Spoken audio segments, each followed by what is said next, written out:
Konsulta, exclusive. Pagkakuha ng senyas ng mga ahente.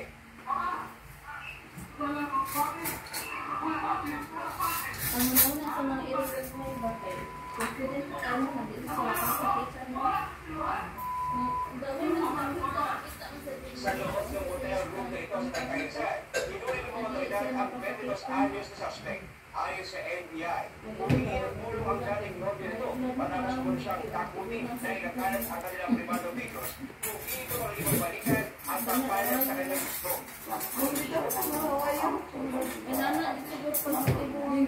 Yung daganan sa mga duklo niya. Talo ko siya. Talo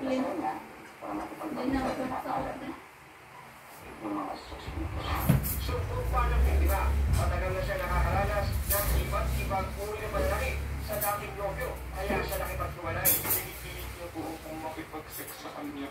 Lumapit po siya sa akin doon, hawak po siyang gas. Tapos, nakunasan niya na po sana ako. Buti na lang po nakasigaw ako. Nagkakapag po kami. Kasi, ay hindi ko makain po na nisaksak na po pala ako. Tinay nilang ginang suspect ang parata. Gusto ko lumekta sa kanya. Sorry sa lahat. Sa Passport City siya sa violation ng RA 1175 or otherwise known as Cybercrime Prevention Act and violation sa Muslim and Children Act. Hindi pa privacy act sa pag-ibig coercion act. Para sa JB Integrated News, John Consulta, nakatuto, 24 oras. Pinakusaan ni Senador Pato de la Rosa si House Speaker Martin Romualdez bilang nasa likod umano ng mga investigasyon ng Kamara sa Duterte drug war. Yan ay para magamit umano ang mga malalaman laban sa